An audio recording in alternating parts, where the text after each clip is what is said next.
नमस्कार विद्यार्थियों, बीए की ऑनलाइन हिंदी क्लासेज में आपका स्वागत है। मैं हूं doctor Sitaram Kumawat, associate professor, government college Kaladera. BA बाग प्रथम हिंदी साहित्य की जो पाठ्यक्रम है उसके अंतर्गत एक संस्मरण, रिपोर्टा, जीवनी जो है अन्य विधाओं पर जो है एक किताब आपके पाठ्यक्रम में संकलित है, जिसके एक पाठ्यक्रम के में संकलित जो किताब है उसमें एक गुलशेर अहमद खान सानी, गुलशेर अहमद खान सानी के नाम से लेखक हैं। उनका जो लिखा हुआ संस्मरण है गर्दिश के दिन, उसके ऊपर हम चर्चा करेंगे। ये आत्मवृत्त कहलाता है। आत्मवृत्त का मतलब होता है, वृत्त कहते हैं गोले को, आत्म कहते हैं अपने आप, अपने आप के ऊपर लिखना। एक जीवनी होती है, एक आत्मकथा होती है, एक आत्मवृत्त होता है। आत्मकथा का ही छोटा रूप आत्मवृत्त कहलाता है। तो ये गर्दिश के दिन के नाम से लिखा है इन्होंने। गुलशेर अहमद खान सानी इनका उपनाम है। तो इसके गर्दिश के दिन जो आत्मवृत्त है, ये अपने बचपन से लेकर के लेखक बनने तक और लेखक बनने के बाद की पीड़ा का बयान इस आत्मवृत्त में करते हैं। तो देखते हैं, पहले इनका जीवन परिचय देखते हैं कि 16 मई 1933 को जगदलपुर में जन्मे सानी ने अपनी लेखनी का सफ़र जगदलपुर से आरंभ कर ग्वालियर, फिर भोपाल और दिल्ली तक का सफ़र तय किया। वे मध्य प्रदेश साहित्य परिषद भोपाल के सचिव और परिषद की साहित्यिक पत्रिका साक्षात्कार के संस्थापक संपादक रहे हैं। दिल्ली में वे नवभारत टाइम्स के सहायक संपादक भी रहे हैं और साहित्य अकादमी से संबद्ध भी रहे हैं। साहित्य अकादमी की पत्रिका समकालीन भारतीय साहित्य के भी वे संस्थापक संपादक रहे हैं। इस संपूर्ण यात्रा में सानी साहित्य और प्रशासनिक पदों की ऊंचाइयों को निरंतर छूते रहे हैं। मैट्रिक तक शिक्षा प्राप्त कर सानी बस्तर जैसे आदिवासी इलाके में रहने के बावजूद अंग्रेजी, उर्दू, हिंदी के अच्छे ज्ञाता थे। इन्होंने एक विदेशी समाज विज्ञानी के आदिवासियों पर किए जा रहे शोध पर भरपूर सहयोग किया और शोध अवधि तक उनके साथ सुदूर बस्तर के अंदरूनी इलाकों में घूमते रहे। कहा जाता है कि उनकी दूसरी कृति सालवनों का द्वीप इसी यात्रा के संस्मरण के अनुभव में पिरोई गई है। सालवनों के द्वीप एक औपन्यासिक यात्रावृत्त है। मान्यता है कि बस्तर का जैसा अंतरंग चित्र इस कृति में है, वैसा हिंदी में अन्यत्र नहीं है। सानी ने सांप और सीढ़ी, फूल तोड़ना मना है, एक लड़की की डायरी, काला जल जैसे उपन्यास लिखे हैं। लगातार विभिन्न पत्र पत्रिकाओं में छपते हुए बबूल की छांव, डाली नहीं फूलती, छोटे घेरे का विद्रोह, एक से मकानों का नगर, युद्ध, शर्त क्या हुआ, बिरादरी और सड़क पार करते हुए नाम से कहानी संग्रह एवं प्रसिद्ध संस्मरण सालवनों का द्वीप भी लिखा है। सानी ने अपनी ये समस्त लेखनी जगदलपुर में रहते हुए लगभग 6-7 वर्षों में ही हासिल की है। जगदलपुर से निकलने के बाद उन्होंने अपनी उल्लेखनीय लेखनी को विराम दे दिया है। बस्तर से बेलाडीला खदान कर्मियों के जीवन पर तत्कालीन परिस्थितियों पर उपन्यास लिखने की उनकी कामना मन ही मन में रह गई और 10 फरवरी 1995 को वे इस दुनिया से रुखसत हो गए हैं। इनकी प्रकाशित कृतियां हैं, कहानी संग्रह हैं, बबूल की छांव, डाली नहीं फूलती, छोटे घर का विद्रोह, एक से मकानों का नगर, युद्ध, शर्त का क्या हुआ, बिरादरी व अन्य कहानियां, सड़क पार करते हुए, जहां पना जंगल। इनके सालबीन में दिए हुए हैं जो प्रकाशित हुए हैं। उपन्यास इनका है कस्तूरी 1960 में प्रकाशित हुआ है। पत्थरों में बंद आवाज 1964 में है। एक लड़की की डायरी के नाम से जो उपन्यास है 1980 में प्रकाशित हुआ। काला जल जो इनका बहुत प्रसिद्ध उपन्यास रहा है 1965 में लिखा गया। नदी और सीपियाँ 1970 में लिखा गया। फूल तोड़ना मना है नाम से जो 1980 में उपन्यास प्रकाशित हुआ है। संस्मरण जो बहुत अच्छा संस्मरण है, जो हिंदी में दूसरा संस्मरण नहीं है ऐसा, सालवनों का द्वीप 1966 में लिखा गया। निबंध हैं एक शहर में अब सपने बिकते हैं और नैना कभी न दीठ, ये 2 इनके निबंध हैं। गर्दिश के दिन जो इन्होंने लिखा है, जो आपके पाठ्यक्रम में सम्मिलित हैं, आत्मवृत्त, उसकी सार और समीक्षा इस प्रकार से है। गर्दिश के दिन शीर्षक से सारिका में एक स्तंभ प्रकाशित हुआ था जिसमें रचनाकारों ने अपने जीवन संघर्ष को रेखांकित किया था। प्रस्तुत रचना भी इसी स्तंभ में छपी थी जिसमें शानी के जीवन का संघर्ष बड़ी मार्मिकता से प्रस्तुत हुआ है। गुलशन अहमद खान सानी अपने आत्मवृत्त में लिखते हैं कि छोटे से कस्बे में एक अमरूद का पेड़ था जिसके नीचे चट्टान जैसा भूरा पत्थर पड़ा हुआ था। उस पर एक दिन एक औरत बैठी रो रही थी। देखिए कितने ढंग से, कितने शानदार ढंग से अपने आत्मवृत्ति की शुरुआत करते हैं कि एक छोटे से कस्बे में एक अमरूद का पेड़ था और उसके पास एक नीचे चट्टान जैसा भूरा पत्थर पड़ा हुआ था। उस चट्टान पर बैठकर एक दिन एक औरत रो रही थी। वह एक हवेली नुमा मकान का सामंती अहाता था क्षेत्र, जिसकी दीवार के किनारे किनारे लगे जमीन कंद के पौधे धूप में निरंतर अक्सर चिलचिलाया करते थे। पता नहीं वह दिन का कौन सा वक्त था। 5 या 6 बरस का मैं अपनी माँ को ढूंढता हुआ उस औरत के पास जा पहुंचा था और बैठ से उगड़ी हुई उसकी पीठ देखते ही उसकी गोद में मुंह छुपाकर मैं अचानक रोने लगा था।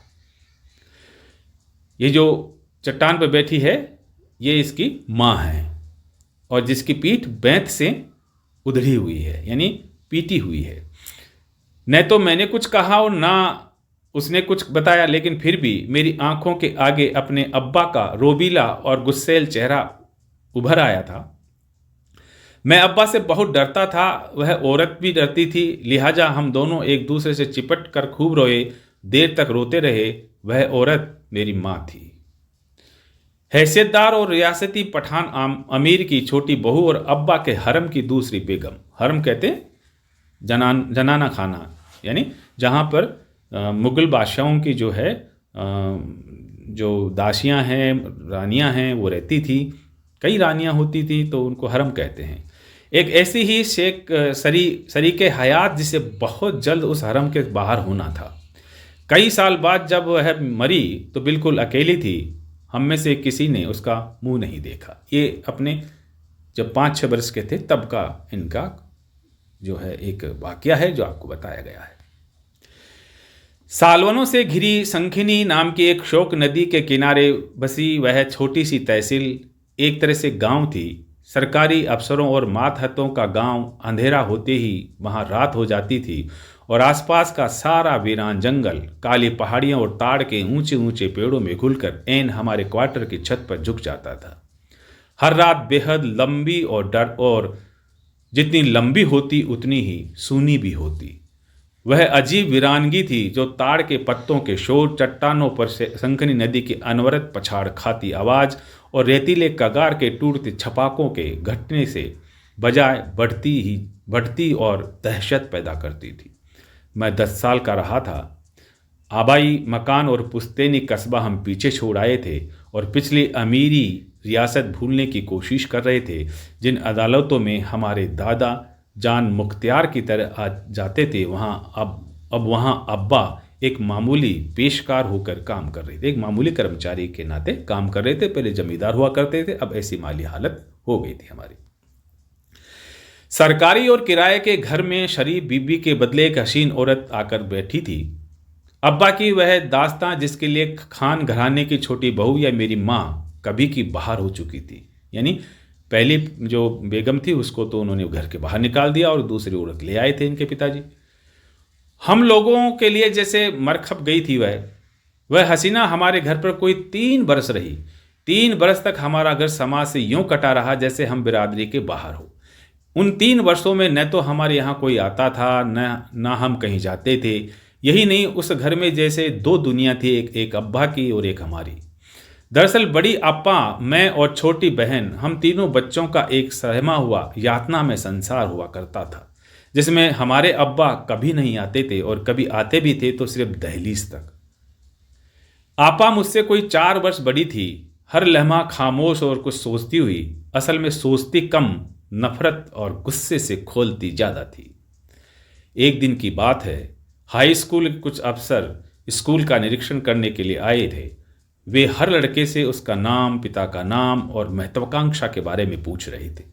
जब मेरा नंबर आया तो मैं सहम गया क्योंकि मैंने कभी इस बारे में सोचा ही नहीं था। मैं क्या बनूंगा मुझे खुद भी नहीं पता था। मैंने कहा, पता नहीं सर। अफसर ने कहा, ये देखिए आपके गुलशेर मियाँ, इनकी कोई महत्वाकांक्षा नहीं है। क्यों मियाँ, क्या मेल नर्स बनोगे? 40 लड़कों का एक मिला जुला ठहाका उठा, क्लास की छत से टकरा कर सबका सब एकदम मेरे भीतर उतर गया। वह आवाज़ कितने वर्षों बाद भी आज भी मेरे भीतर बाकी है। दरअसल मेरी अकेली यात्रा या तलाश का आरंभिक बिंदु यही था, क्योंकि आप सबके साथ होते हैं तो अपने साथ नहीं होते, और जिस दिन आप अपने साथ लेते हैं बाकी सब कट जाते हैं। इसी अपराध भार, अकेलेपन, अंतर्द्वंद, संदेह और तलाश में मैंने चुपचाप कलम उठा ली और किसी को कानो कान पता नहीं चला। मैं लेखक बन गया था क्योंकि यही मेरी नियति थी। मैं और कुछ हो भी नहीं सकता था। अतिरिक्त तनावों, दबावों, हीन भावनाओं और अनेक ग्रंथियों का शिकार शायद ऐसे ही हर एक मंडवे की तलाश में, या जिससे मैं अपने आप को छिपा सकूं, मेरे लेखन मेरे लिए वैसा ही शरण स्थल था। मेरे सामने न तो कोई सामाजिक उद्देश्य और न किसी प्रकार की प्रतिबद्धता में किसी सामाजिक या राजनीतिक आंदोलनों से परिचित नहीं था, और न किसी सामाजिक अन्याय ने मुझे लेखन की ओर प्रेरित किया था।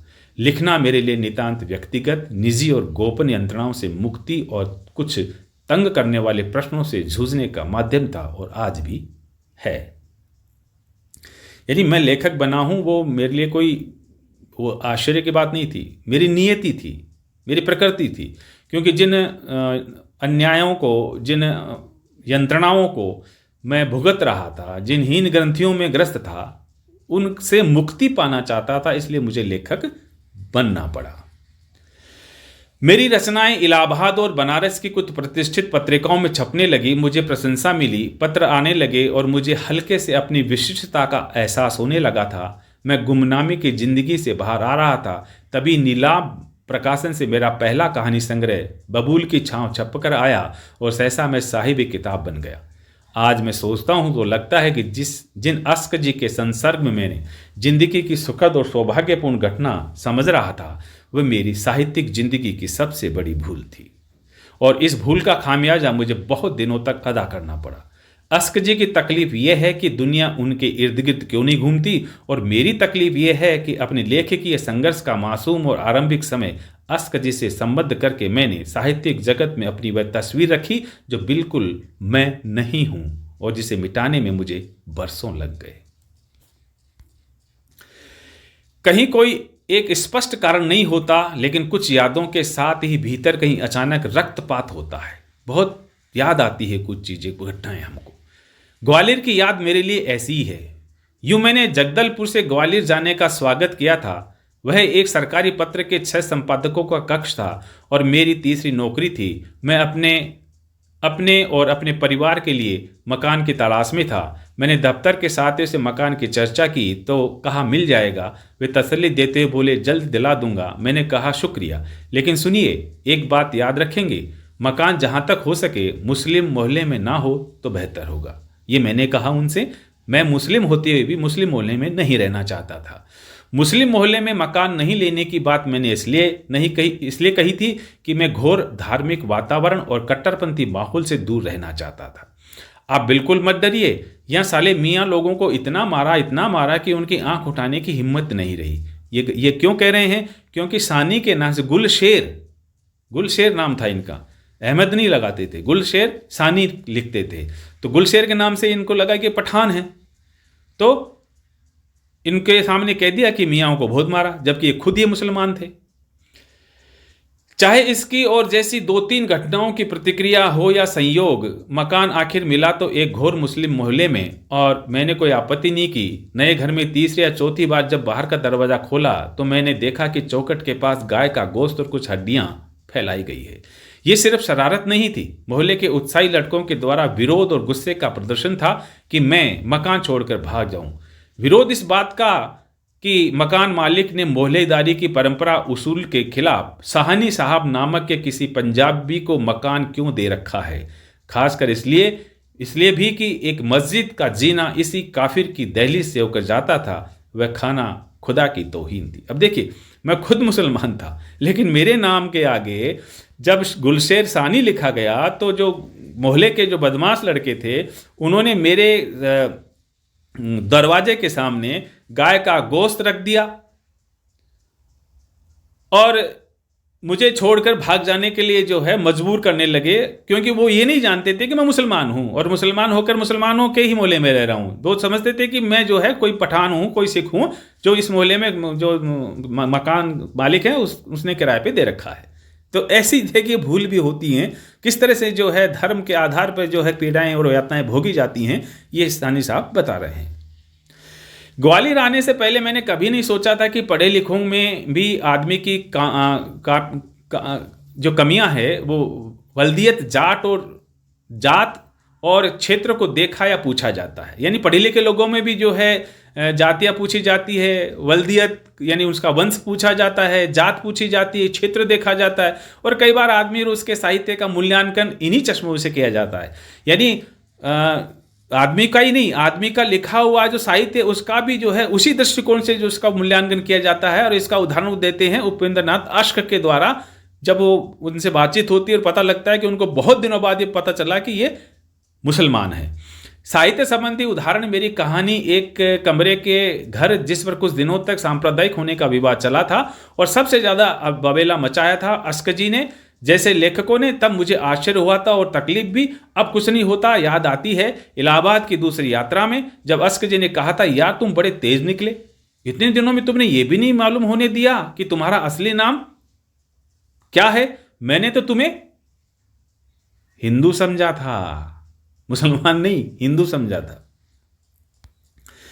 आज से 7 साल पहले ग्वालियर से भोपाल आकर मैंने सुकून की सांस ली थी। तब मुझे बिल्कुल पता नहीं था कि मैं 10 बरस पुरानी नौकरी छोड़ दूंगा एक बिल्कुल नई जिंदगी की शुरुआत के लिए।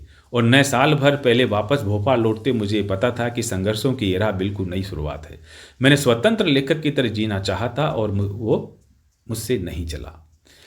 नौकरी से बचने के लिए मैंने प्रकाशन का काम शुरू किया। 6 माह के भीतर मेरी सांस उखड़ गई और मैं पटरियों पर आ गया। दरअसल ये सारा संघर्ष बाहर नहीं, भीतर भी होता है। आपके व्यक्ति और लेखक का संघर्ष, जिसमें एक दूसरे को जाना जाता है। सरस्वती के उपासक को साहित्य के साधक कलाकारों की नहीं, अपनी कहता हूँ। मेरी ट्रेजेडी एक औसत भारतीय लेखक ने दी थी। मैं अपने और अपने परिवार के लिए बेहतर जिंदगी चाहता था और ये भी नहीं चाहता था कि लेखक रहूं। बस एक तकलीफ इतनी सी थी और आज भी है कि मैं एक लेखक बना रहूं, केवल इतना मैं चाहता था। 17 वर्ष की उम्र किरानागिरी से लेकर आज 48 वर्ष की अवस्था के मध्य प्रदेश शासन साहित्य परिषद के सचिव के पद की यात्रा, कड़वे तीखे अनुभव की यात्रा तो बहुत दिलचस्प है। मैंने बहुत से सही काम गलत वक्त पर और गलत काम सही वक्त पर किए हैं और पछताता रहा हूँ। शायद मेरी जिंदगी का सिराजा बिखरे हुए उस किताब की तरह रही है जिसके पन्ने जल्दसाज ने भूल से गलत थलत बांध दिए हों। यह बेहारवी कुछ तो हालत की देन है, यानी ये जो बदहाली जो है वो कुछ तो हालात की देन है, और कुछ मेरी अपनी, जिसके तहत मैंने कई नौकरियां छोड़ी, फिर कर ली। पहले अभाव, फिर मुफलिसी, फिर नवाबों जैसे अय्यासी, फिर मुफलिसी में मैंने ऐसे दिलचस्प उतार चढ़ाव देखे हैं कि अब आने वाले कल से बहुत ज़्यादा डर नहीं लगता।